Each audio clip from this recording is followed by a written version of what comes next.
대선 경선이 끝난 이후 무효표 논란이 계속되자 더불어민주당이 오늘 오후 당무위원회를 열어 논란을 매듭지을 예정입니다. 네, 당무위 결정이 나오면 이의 제기를 했던 이낙연 전 대표가 입장을 밝힐 것으로 보이는데요. 국회 취재기자 연결해 자세한 내용 알아보겠습니다. 박초롱 기자. 네, 경선 무효표 논란을 매듭짓기 위한 민주당 당무위는 오늘 오후 1시 반 소집됩니다. 당무위는 당헌 당규 해석 권한을 가진 민주당의 최고 의결기구입니다. 무효표 처리 관련 규정인 특별당규 59조와 60조를 안건으로 논의합니다. 정세균, 김두관 두 후보가 득표한 표를 무효표로 처리해서 전체 표에서 빼지 않으면 이재명 후보 득표율이 50% 아래로 내려가니까 결선 투표를 해야 한다. 이게 이낙연 전 대표 측의 주장입니다. 민주당 지도부는 당초 이 문제를 최고위에서 논의할 예정이었습니다. 그러나 절차적 정당성을 확보하고 당 분열 상황을 수습하는 차원에서 이낙연 전 대표 측 요구를 받아들여 당무위를 열기로 한 겁니다. 오늘 당무위에서 이의 제기가 받아들여질 가능성은 크지 않은 걸로 보입니다. 앞서 송영길 대표가 결론은 바뀌지 않을 거란 점을 분명히 했습니다. 그러나 이 전 대표 측은 당무위의 현명한 판단을 바란다며 당 지도부를 다시 한번 압박하고 마지막 기대를 걸고 있습니다. 이 전 대표 측에선 일단 당무위 결과를 수용하겠다는 기류가 감지됩니다. 결론이 나오면 이 전 대표가 직접 입장을 밝힐 걸로 보입니다.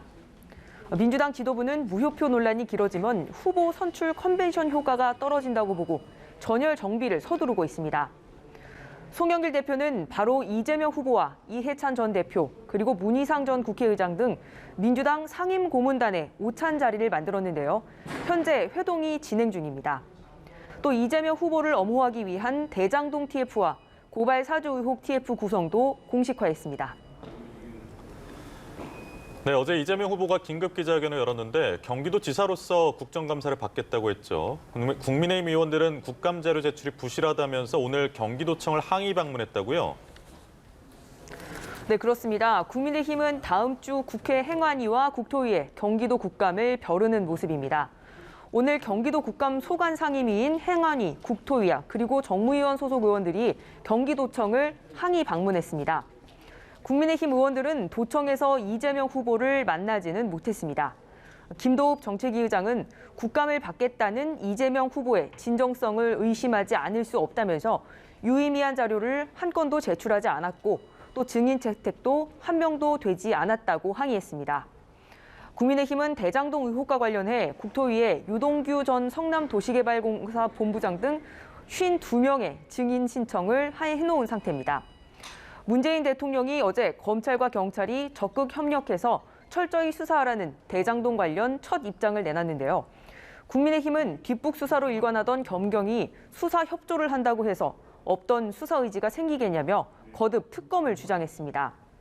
윤석열 후보는 SNS에 글을 올려 문 대통령의 대장동 관련 지시를 한참 늦은 늑장 지시라고 비판하기도 했습니다. 한편 국민의힘 대선 주자 4인은 오늘 제주로 향해 두 번째 TV 토론회에 참석합니다. 지금까지 국회에서 전해드렸습니다.